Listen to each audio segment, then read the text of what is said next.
Get ready to take a flamethrower to the official narrative and learn what the elites don't want you to know.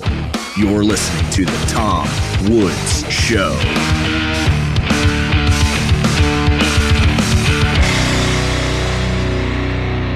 Hi everybody, Tom Woods here. It's episode 2679 of The Tom Woods Show. And look who it is, our great friend Dominic Frisby once again. The man I never exactly know how to introduce because he does everything. He's an author, he's a voiceover guy, he's an entertainer, he's a composer, he's a financial commentator, and many other things besides. And as I've said before, most jacks of all trades are really mediocre at a whole bunch of things. But the difference between that and, for example, our friend Eric July or here, Dom Frisby, is that he's really good at all these things somehow, and he makes the rest of us look bad. So welcome. Well, what an introduction, Tom. You're very kind. And 2,600 and, what was it, 79 shows you've done now? Isn't that crazy? Yeah, amazing. That in itself is a landmark. I don't know if that's a Fibonacci number, but it's a big number.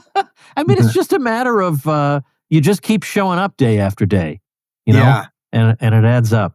I'll tell you what it demonstrates is the incremental effects of the compounded effects of incremental gains. Yes, which is a principle that holds in many areas of life. And so I have a number of things I want to talk to you about. I read your newsletter, and I read your issue on your portfolio that you've recommended to people. So I might want to dig a little bit into that.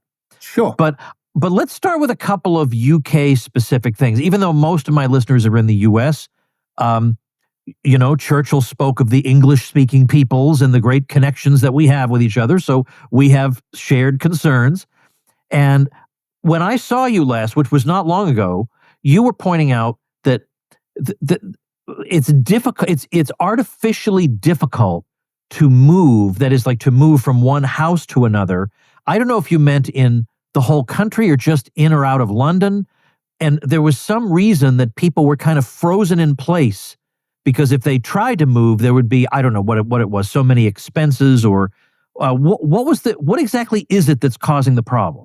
Yeah, well, so we have a tax called stamp duty. Okay, so that is what it is, because I saw a post you did about that. Okay, so we have a tax called stamp duty. And in fact, stamp duties were duties that you have to pay on stamps. And these were one of the reasons that you fellows rose up and overthrew us back in 1780, whatever it was. So this is still happening. Good thing we got out of there. So every time you had a document that got stamped, you would have to pay some kind of tax for the stamp. And that was one of, along with sugar taxes and tea taxes and all the rest of it, that was one of the things you despised us for. And stamp duty takes many forms. But one of the areas that they raise stamp duty in the UK is when you buy and sell a house.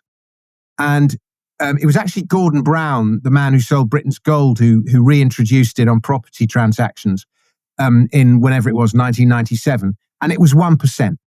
And you kind of think, okay, so I buy a house, for £100,000 or £1 million, whatever it is, and I pay 1%, fair enough. It's not the end of the world. But then I'm going to say 2015, something like that, our housing market was just getting ridiculous, particularly in London, and it was unaffordable and nobody who was born here could afford to buy a place and so on. And rather than address the root causes of unaffordable housing, stupid building regulations, meaning that nothing got built, and fiat money and too much debt and all these things, our Chancellor George Osborne raised stamp duty. And so he imposed higher rates of stamp duty above certain thresholds. So it would be 10% above £900,000, 10%.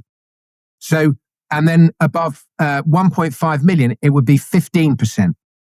But if it is your second home, it's not your main residence, then the amount of stamp duty you pay goes up by even more. And if you're a foreign buyer buying in the UK, then it goes up by even more.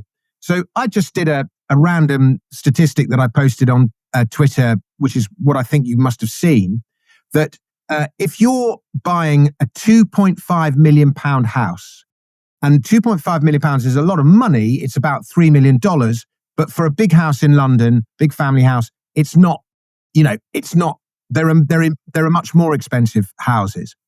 But if you're a foreigner and it's not your main residence and you're buying a £2.5 million house in London, you will pay, I forget the figure precisely, but it's something like £380,000 of stamp duty. £380,000 of tax. And if you're a UK resident and it is your main home, you'll pay something like £250,000, maybe a little bit less. And so, how much money do you need to earn so that you can go, oh, I'm happy to pay, $500,000 in tax? That's fine. I don't mind. You need to be in the hundreds of billions, I would have thought, for that kind of figure to become an irrelevant sum. And most people will just go, do you know what? I don't want to pay sums that high just to move. And so they don't move. And by the way, I gave you the figures for £2.5 million houses, but they're extraordinarily large figures relative to the purchase price, right down to houses that cost £300,000, £400,000 or £500,000. It's still a disproportionately high tax. So the result is the only people that move are people that really have to move, or to whom those kind of figures are an irrelevant sum. And so the net result is it's totally immobilized the housing market. Housing transactions are they've fallen through the floor. And then you go, it's really, even if house prices aren't going up or down, turnover is really important, because every time somebody buys a house, they need the legal fees, the accountancy fees, the redecoration, the doing it up, the banking, the mortgage. There's so many knock-on effects from buying a house. It just triggers a load of economic activity. But you could charge people 100% tax, but if it's 100% tax on zero, the figure to the revenue is still zero. So it's totally immobilized the market. It's a classic case of a bad tax driving out all economic activity. It's immobilized the market. It's immobilized Britain. It's stopped loads of economic activity taking place, put loads of people out of business. And it's just a really, really stupid tax. And that's what I was railing and ranting about. You would think this would be one of these things that almost everybody who isn't on the take could agree with you on, because I could imagine people on the other side being particularly concerned that this means that the poorest people are just stuck wherever they are, which means that if they get a better opportunity, it has to be such a dramatically better opportunity to justify the moving expense in order for them to be able to do it. And probably that's not going to happen for them, so it hurts them tremendously. Wouldn't this be something all of society could agree on? Well, there's a core of people who, and I have some sympathy, really resent what the housing market has done to this country and the inequality it's created. There's a whole generation of people that have just relied on house prices to earn their wealth. And it's just created this sort of rentier class. And so there's another class of people that resent those people. And so anything that hurts them is good. So there is a sort of, maybe 10 or 20% of people that maybe support the taxes on the grounds that the rich can afford it or whatever. But I would say most people of, whether it's a social democrat or maybe not so much a socialist or a conservative or a libertarian, most people can agree that, the Laffer curve does exist and there is an optimum level at which to put taxes that doesn't disincentivize turnover, but still means revenue to the government, and that to put taxes too high disincentivizes economic activity. And in this case, it's stupid. So I would suggest that the majority of people can see that, but the Chancellor or whoever makes the decisions cannot seem to. And this is a decision from the previous regime that she could get rid of. But I think she probably looks at it with a spreadsheet and goes, well, if we reduce the tax from 10% to 2%, then our take falls from X billion to Y billion. And that's the only figure they look at. Right. Yeah. Without looking at all the knock-on effects. That's a classic mistake of planners to not factor in, the side, the unseen benefits. Right. This is evident in so many areas. There's an obsessive focus on the one visible thing, and collateral effects are absolutely disregarded. And it happens again and again. Yeah, I think they call it broken window theory. Yes, right. It's the Because I Bastia. get it that the guy who repairs the window gets a little money. We all understand. An idiot can understand that. Yeah. But as Henry Hazlitt put it, if we're going to make sensible policy, we have to be able to take into account not only the things we can see with our physical eyes, like any sentient being, but also the things that we can see only with the mind's eye. And that's a challenge for a lot of people. Now, some government officials, I think it's not a matter of they're too dumb to understand this. It's in their interest not to understand it. The problem is that a lot of the general public doesn't get it. They look at the one number or the one thing, or they look just at COVID and not any of the collateral effects. That is a dangerous part of the electorate. That that their brains don't work at a level at which we can reach them and explain what's really going on. I would agree, and I think the media has a big responsibility to bear in that. Yeah, because they'll just harp on the one thing over and over and over. So another UK specific thing has to do with this idea that's come out of selling Bitcoin in order to, I don't know if it's to help pay down debt or what it is. And first of all, how did the UK government come to hold Bitcoin? Is that because it's been confiscated from criminals, or like what's the origin of that? Well, the UK has 61,000 Bitcoins. And I think China has 190,000, and America at some point had over 200,000, but then it turned out that at some point they'd got sold. But after China and the USA, the UK had, by nation, has the third largest Bitcoin holdings of any nation in the world. And it's because, like at the beginning of Bitcoin's evolution, the UK was right at the center of things. You know, Satoshi wrote in British English. He cited in the Genesis block a headline from the UK Times. And a lot of the early conferences, a lot of the early Bitcoiners, a lot of the early meetups, it was all in the UK. So the UK was at the heart of things. And the UK government got its Bitcoins confiscated from criminals, basically. And so, but it has this once in a generation opportunity of having these Bitcoins. And if Bitcoin becomes, the default monetary network, as it may well do, and it's the one true international money, and it is the only digital bearer asset there is. There's so many things in its favor. I'm not getting, but it has enormous potential, and so the UK has been gifted this strategic advantage. And I think if there are 21 million Bitcoins, there aren't, because so many have been lost. But let's just assume there will eventually be 21 million when they're all mined, and the UK's got 60,000. That's something like 1/3 of 1% of total supply. That's an enormously important strategic figure for a nation to hold. And there's an old saying, Bitcoin fixes this. Those Bitcoins could create all sorts of opportunities for the UK in the future, particularly if Bitcoin goes to $1 million or whatever figure it's going to, or 21 million if you're Michael Saylor. And there's actually a case where Hungary sold its Bitcoins in 2017 that it had confiscated. And had it kept those Bitcoins, they would be enough now to pay off Hungary's entire national debt. How about that for a statistic for you?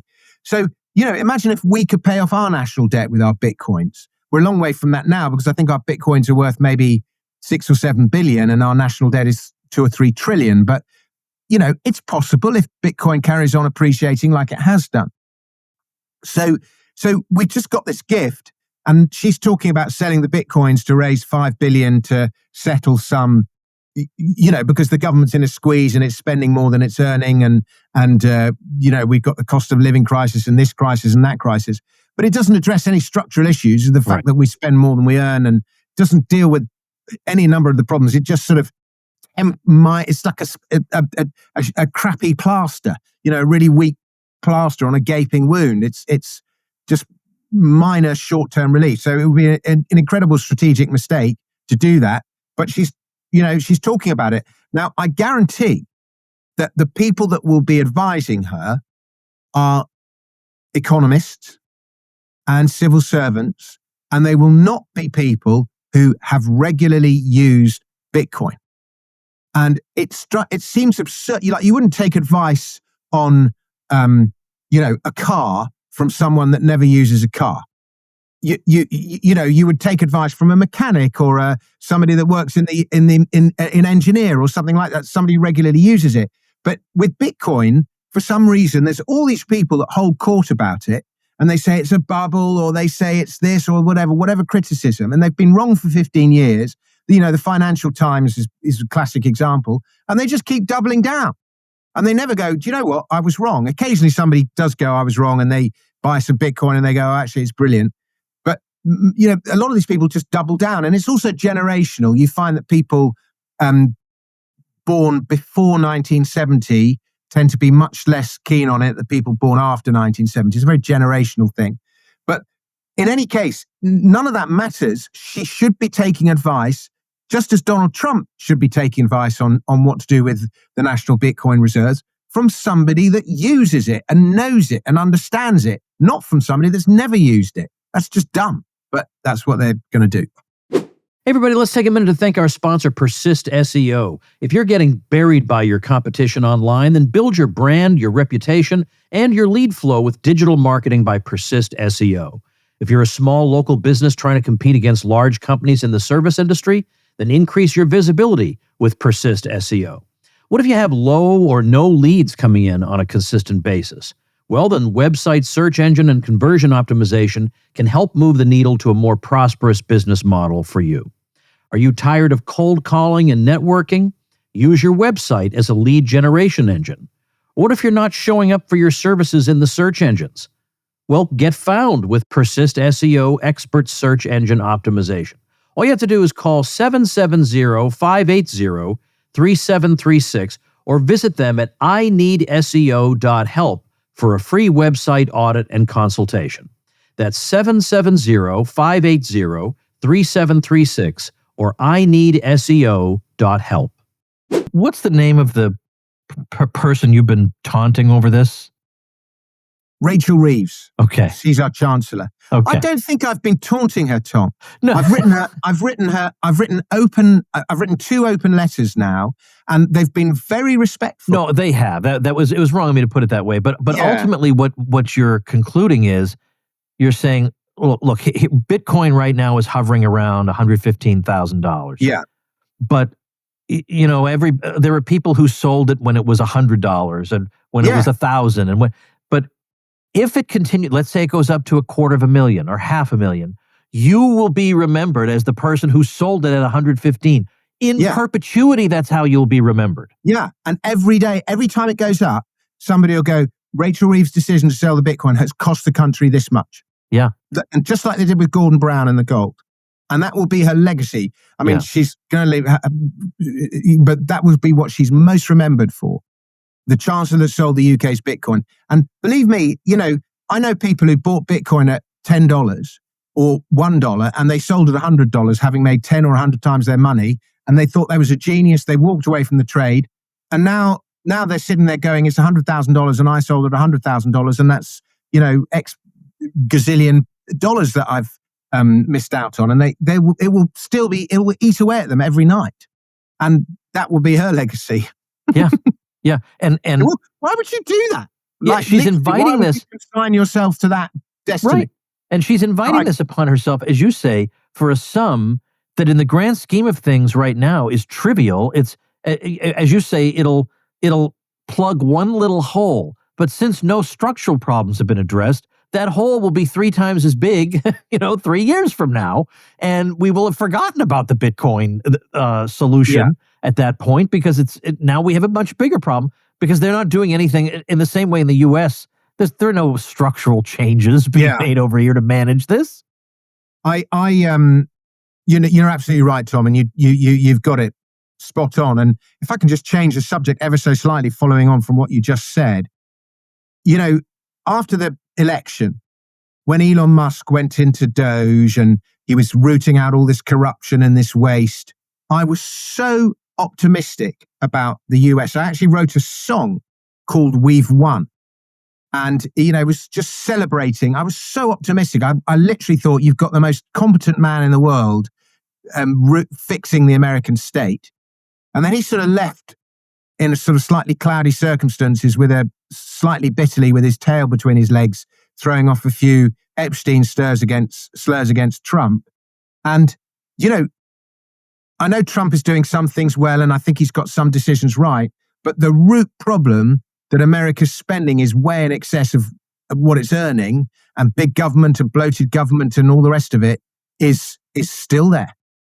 I found that it's very sad, because I literally thought politics had been solved, and it hasn't.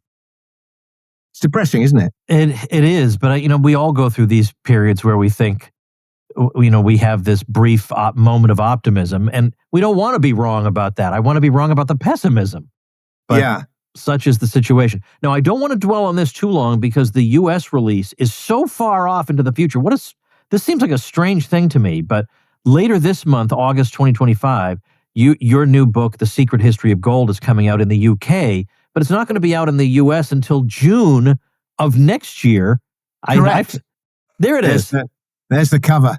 Can you see the gold glinting, the gold leaf glinting in the lights? It's beautiful. I watched the unboxing video that you did. Oh, did you? Okay, yes. Great. Yeah. So, I don't know. I feel like somebody should have been fired over this gap in the releases. So I don't want to steal your thunder now when Americans can't get it for so long. But can we just say a word about it? Sure. I mean, The Secret History of Gold is a provocative title. It is, and it's basically sort of the biography of gold from prehistory through to the present day, and then I project forward about gold's role in the future. And I love gold, and I'm one of these guys. I don't think you need to own Bitcoin or gold. I think you should own both, and they're different assets and they have different purposes. But gold is just this most amazing substance, Pegasus are publishing it in the US next June, and it's just one of those bizarre things. It often happens that a UK author will write a book, and then in the course of writing the book, the people from the publishers will market it around the world, and they'll find a buyer. And so Penguin are publishing it in the UK, and Penguin were going to publish it in the US, and then Pegasus came along with another offer, and so Pegasus are now publishing it. But there's this delay, and it's all to do with bookshops and lead times, and I don't entirely understand it, but that's just how it is, really. But you do have a release coming up. An event. It comes out in the UK and everywhere except the US. It comes out in 2 weeks' time. Okay. So you all have FOMO. So I tell you a good fact about gold. Yeah, please. So here's a little gold necklace that I've got around my neck, which is actually two gold sovereigns that I melted down once upon a time. There was a lady who was running a little jewelry stall at my kids' school, and I just gave her two sovereigns, and I said, "Make me something." And she made this sort of golden curly thing. It almost looks like a golden poop. And anyway, you cannot destroy gold. And I just want to think about that fact for a moment. You can beat it into a leaf that's one atom thick, just one atom thick. Or I could take this bit of gold here and I could bash it into a wire that's a mile long. It's incredibly malleable, but you can't destroy it. Now, gold was created at the dawn of time in interstellar collisions between stars in outer space, or that's the scientific explanation, or that there's also the divine creation explanation as well. It was created by God at the dawn of time. But we'll just go with the scientific explanation for the moment. And in these nuclear explosions that happened as a result of these stars colliding, the gold was created along with other heavy elements and dispersed as dust into space. Then over time, that dust compressed through gravitation, accretion, collision of asteroids and all the rest of it, and the planets were formed. And so that's how the gold dust got into the planet's crust. Now, and we mine it, and that's why it occurs, mixed in with rock. But that also means that little bit of gold that you might have around your neck or on a ring on your finger or whatever, is, if you can't destroy it, and it was created before the planets were created, It means that this little bit of gold is older than the earth itself. It is older than the solar system itself. And I find that very profound. So to touch gold is the closest you will ever come to touching eternity. And I find that quite a profound thought. That is a profound thought. That had never occurred to me before. And you think when you're touching eternity, it'd be something ethereal, but in fact, you're touching the most solid, analog, real asset in the entire world. Well, this makes me even happier that I will actually, by pure coincidence, be in London the week of the release of your book. I mean, I don't know how this happened, but it so happened. But I do have to say a little something slightly related to that. For those of you who have been following the Woods/Frisby saga as it has unfolded over the years, you know that I have this habit of making plans to go to the UK, and then something falls through, and my theater tickets end up going to Dominic Frisby. So this happened once. I made an arrangement for a trip that I couldn't go to, gave him my tickets. Then another time, I booked my theater tickets before I booked the whole trip. And then I went to book the trip and I realized, well, I just got these for a week that I'm unavailable. Tickets went to Dominic Frisby. So you think, all right, this has happened twice. Woods has wised up. He's not really an incompetent fellow, right? I'm building them up to it, okay? Oh, okay. I'm building them up. So this time, I was, we're going to be there later this month. And I wanted, my wife, three of my daughters have seen, what's it called? Witness for the Prosecution. A fantastic Agatha Christie play performed in an actual courthouse that is in disuse now, but used for the theater. And it's a wonderful production. And I really want my wife to see it while we're there. And as I was clicking the buy button, as it was clicked, I noticed that I had booked it for a week too soon. And there are no refunds on these tickets. So guess who's going to be going to see Witness for the Prosecution? So far, I've had front row seats for Hamilton. I've had front row seats for Les Mis, the new production. I had prime stall seats for, what was it called? The comedy about spies. Yes. Comedy about spies. And now my fourth one, Witness for the Prosecution. So you're going to love it. Have you got any more shows you can't see? Well, the thing is, you're not going to believe the frivolity of Woods, but the reason, we'll get back to the conversation in a minute. We got to talk about your portfolio, but the reason we're going there is that I love this play called The Play That Goes Wrong, done by the Mischief Theater. And ever since then, I've made it my mission to see every play they produce, including the ones they never bring to the U.S., which is a lot of them. And so the comedy about spies is the most recent one, and that's closing next month. And when I went with my daughter a few months ago, we loved it, and I said to my wife, "You have to see this play." So we're flying all the way over there. I mean, we're going to do other things. We're going to visit Oxford. We're there for a whole week. We're going to see James Delingpole. It'll be a lot of fun. But we're basically going there to see this play. That's the reason. Oh, wonderful. Yeah. I saw Delingpole. I was at his birthday party on the weekend. Oh, you went to that? Yeah. It was great. It was held on my real birthday, August 1st. Oh, happy birthday. So, happy birthday. Thank you. So, I loved the comedy about spies. It was just so well done. And I'm sad to hear it's closing down. It's obviously not making enough money. But they had said from the beginning it was going to be a limited run. And you know theater more than I do. I don't know if that means they knew ahead of time it was only going to do so-so, or they want to turn it into a touring show, or I don't know what's going on. Well, maybe they want to use the theater space for something else. That sometimes is the reason. Or maybe they want to tour it. But I imagine, the way that company works is they get their production and they get the production working, and then they'll send, they'll have one tour going in the States, and then have another tour going around the UK, and then have another show running in Broadway, and, they have multiple productions going on. But I thought it was terrific. Because the execution is so perfect. It's so fast. Great. There's no dead time at all.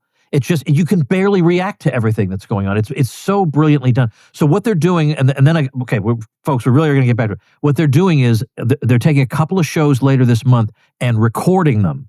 And they'll take, so in case something goes wrong in one of them, they have the other one. And they're going to make something out of that. So, and that's very, very unusual in the theater that you would produce something, I don't know, for sale or for broadcast. I don't know what they're going to do with it, but it'll be an opportunity for other people to see it. That's actually happening quite a lot, as you'll see they film productions, and then they'll screen the productions in art centers around the country. Is that what it is? Okay. That's a thing now, yeah. Okay. I mean, personally, I'd rather go to the cinema, but that is a thing. Yeah. So okay. that's happening. So that's probably what they have in mind. When like you who are in Florida, typically, if there's a show that's doing well in Broadway, would it have to be a mega show before they do?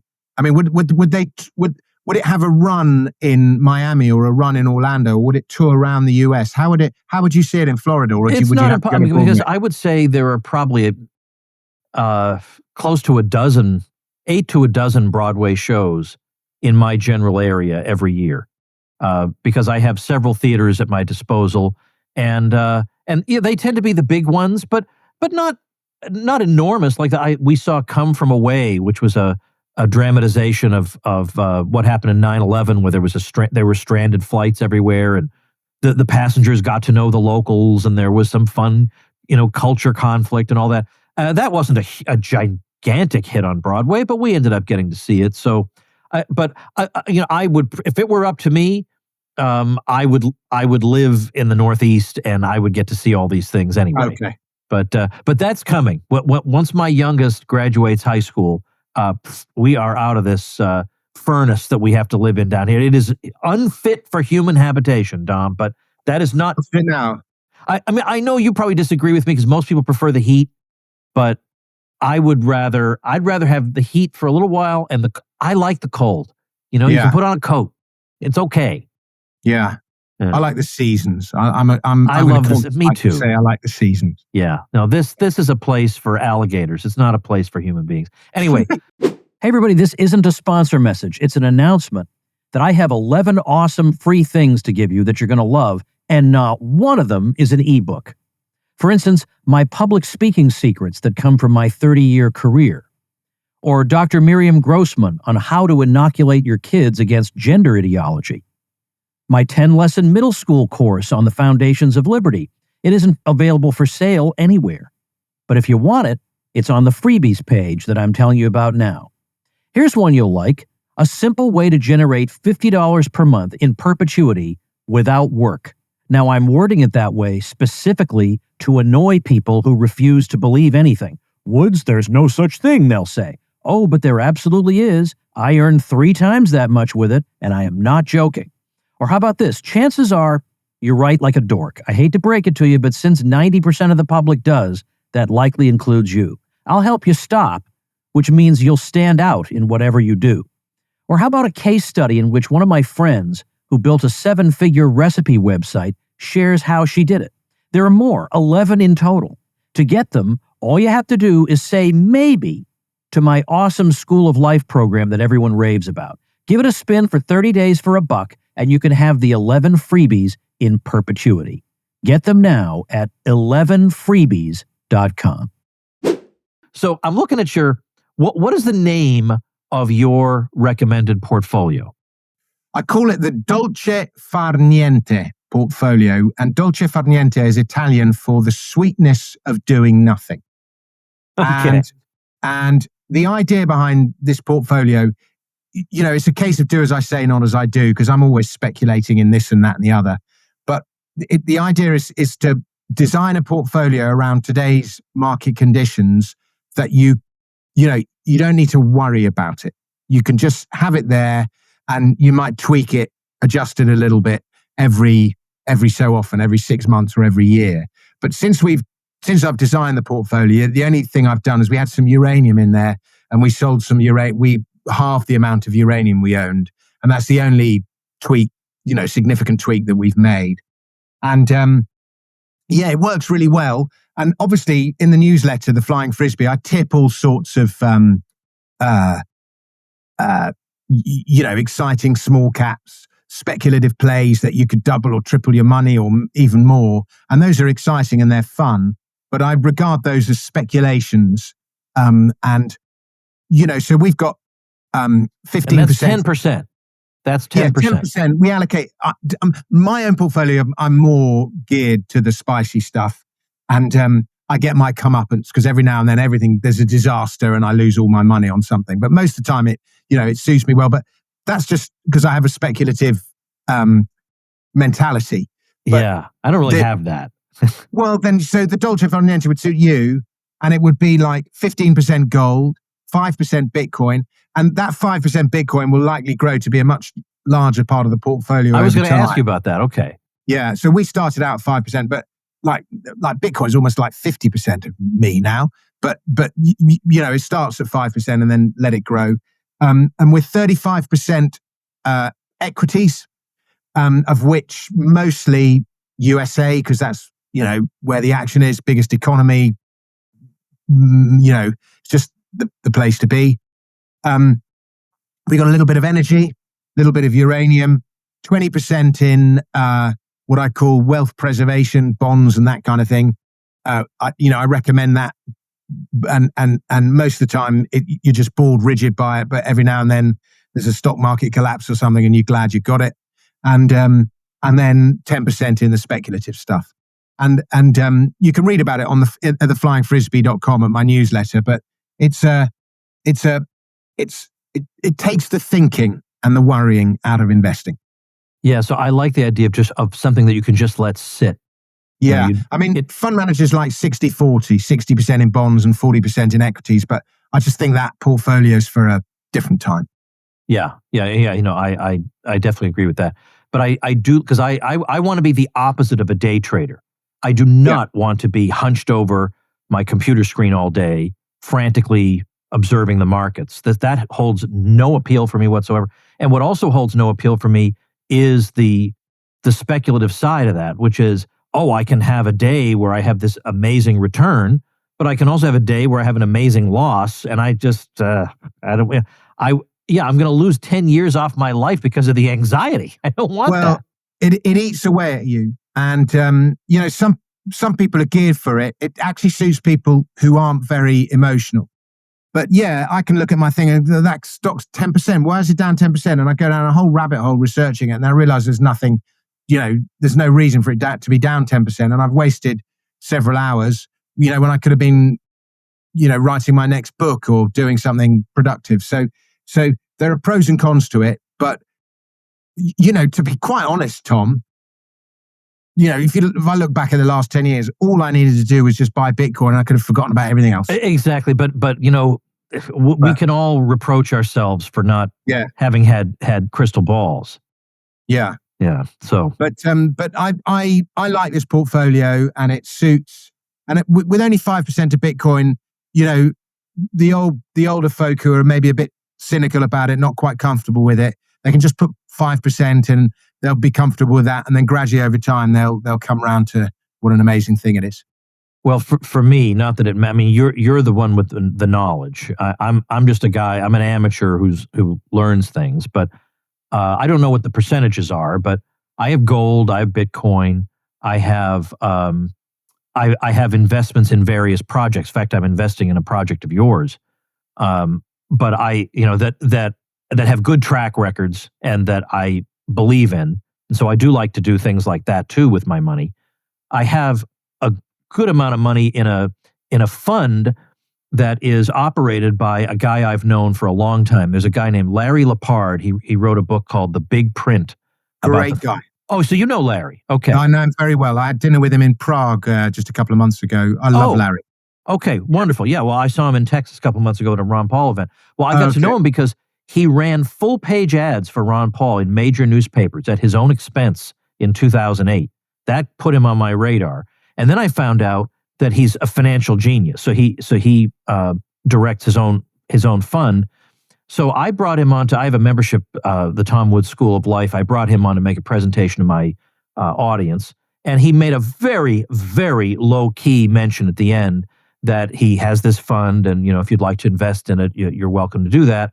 So I put $300K in it, and this was about 2.5 years ago. It's over $500K, which is not a bad return for 2.5 years. And I calculated it that outperformed significantly the S&P, because you do want to ask these fund managers, how did you do as compared to an index fund? Right? It's a question none of them want to answer, but he can answer it. So that's why. So by the way, everybody, if you want, try out my community. There's a benefit to having a community that's curated by me. you meet people like Larry. Like, wouldn't you have wanted to do that? Yeah. So the site is 11freebies.com. I'm going to give you 11 things for free in exchange for you trying it out. So I have some money in that, and then I have some money that I use in my Schwab account for that conservative option strategy that I described to you when I saw you, and I'm pretty happy with that. And then I have some liquid money for so for what I need, and I feel pretty good about this. It has worked out well for me. Doing this, but the thing is, I don't want to say I'm lucky because I happened to meet Larry Lepard. If I had put that money in an S&P index fund, I would have also been okay. But I'm now better than okay. Yeah, I mean, to be perfectly honest, you could just have gold, Bitcoin, and an S&P index fund. Yeah. And it's very simple. But, Larry's a great fund manager, and he researches. I know he looks at junior mining companies and pretty speculative stuff where you might make 2 or 3 times your money. In fact, he's put me onto one that I've just put some money in recently. So we'll see how that one pans out. But he, he knows what he's doing, and he's a nice guy, and I can't speak highly enough of him. I'll say one thing. You don't need to know this because I read your newsletter and I know about the good health that you're in. But I had just turned 50. It was one of the times I had Larry on my podcast, and before we started recording, I must have been in a bitter mood. Like, I must have been really irritable or something, because I told him I just turned 50 and I was not happy about this. I know there are some people who get to these milestone ages and it just fills them with excitement and anticipation for the future. Not me. I was angry at being 50. Like, where did the time go? I was so angry about it. And he put me at ease. He said, now look, I am not having any of this. He said, your 50s, Tom, are going to be great. And he put me onto a book called Younger Next Year. He said, you should go read this book, Younger Next Year. And it's going to show you things you can do that will help promote longevity for yourself. And he said, no, because Larry's a little older than I am. And he said, my 50s have been great, and you have nothing to worry about, whatever. Because I was thinking that my 50s is when everything's going to start falling apart. I become decrepit. And I think it was that I still had in my head that view that I had when I was 7 years old about what it would be like to be 50. I never quite overcame that. Yeah. Larry's put me onto that book as well. And he mentioned it. I must read it. He mentioned it to me at dinner. And we were with a mate of his as well who was raving about it.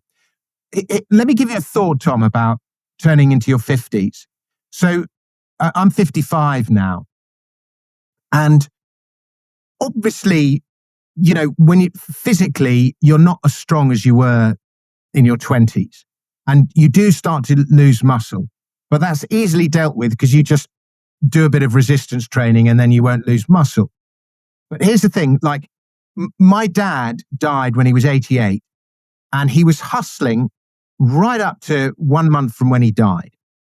He never stopped working. He was a writer. He never stopped writing. He was always trying to sell. He just never stopped hustling.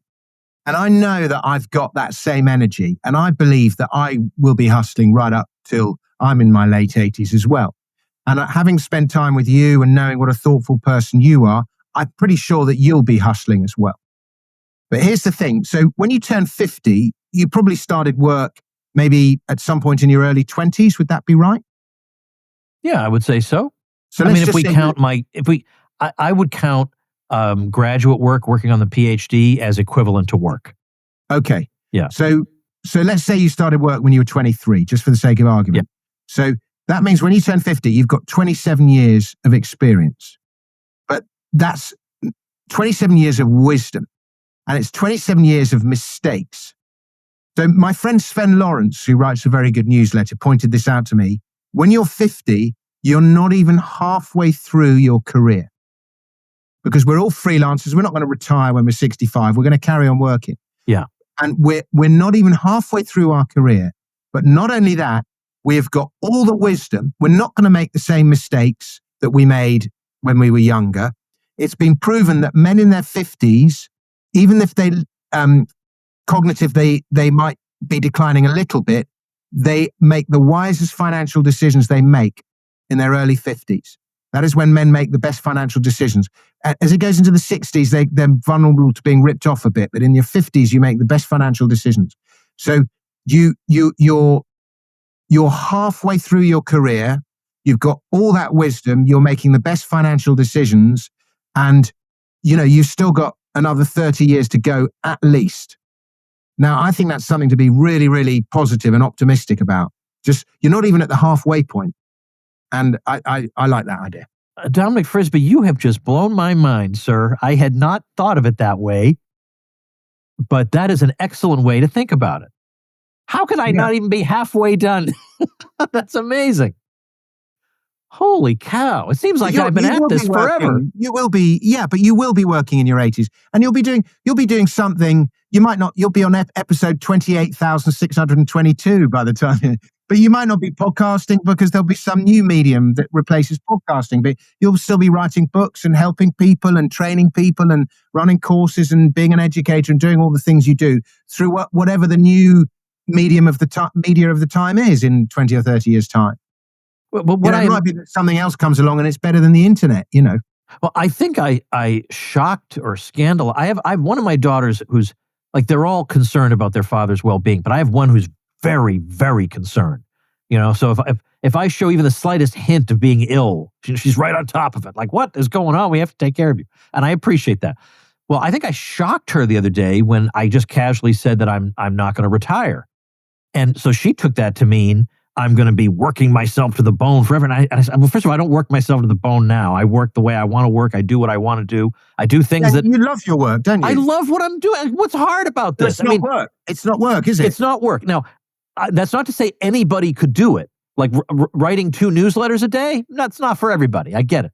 But what I could see myself doing, though, is at some point down the road, maybe scaling it back a little. Not doing as many episodes, not doing as many newsletters, but still, and then replacing that time with just interests of my own.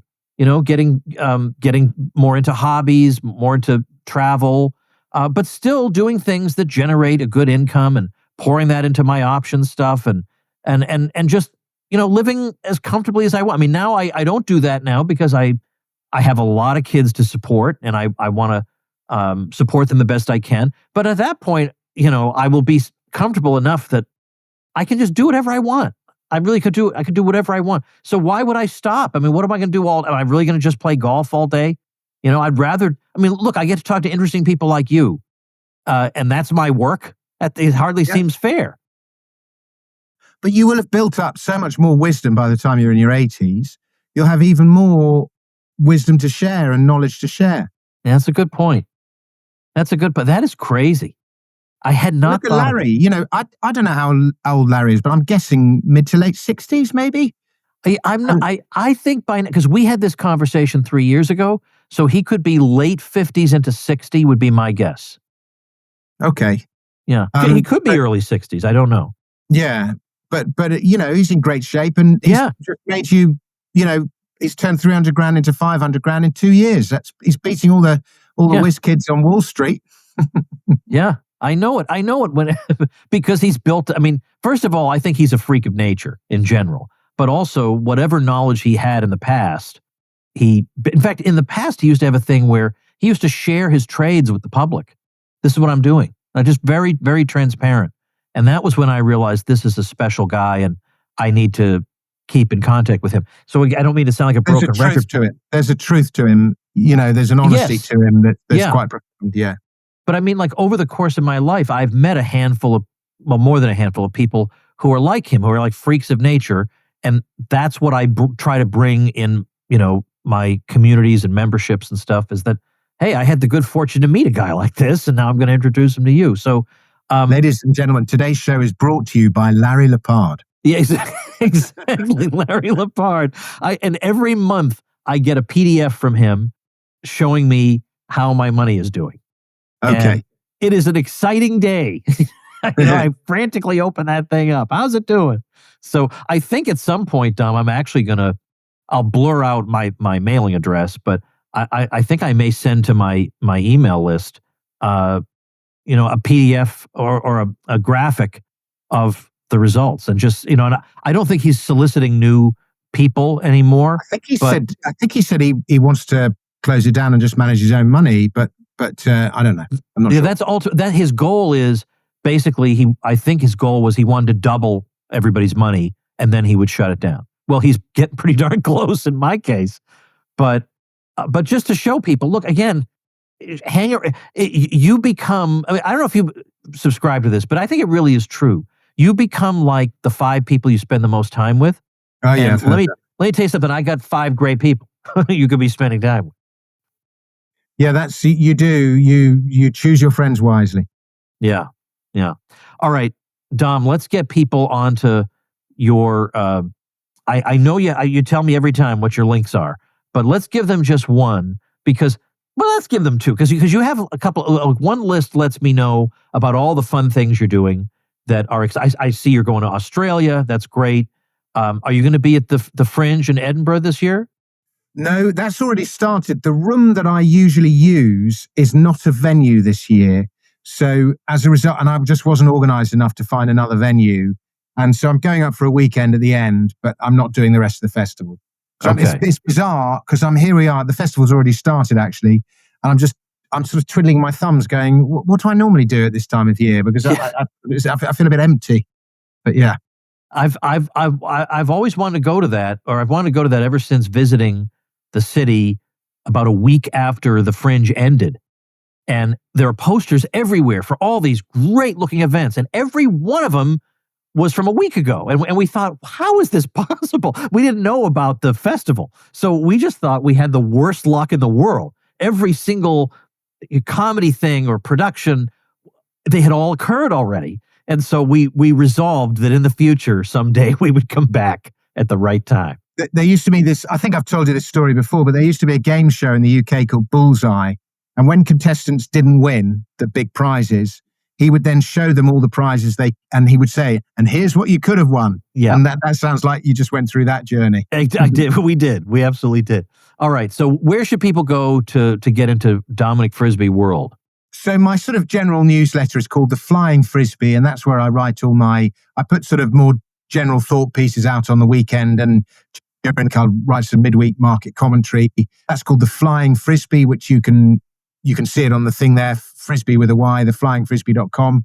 And if you're interested in my comic songs, then you should go to Frisbee's News, frisbees.news, FRISBYS.news. And there you'll get all my unacceptable comic songs. Okay, tremendous. All right, Dominic, you're a great man. It's always a pleasure to talk to you. I hope we'll have a chance to see you. I'm sure you'll be busy that week, but when we're there later this month. We will see each other for sure. All right, Dominic, thanks so much. Thank you, Tom. And thank you, ladies and gentlemen. Make yourself and those you love less vulnerable to the regime, both mentally and physically. Get more forbidden information at tomsfreebooks.com and be sure to subscribe to the show wherever you listen. See you next time.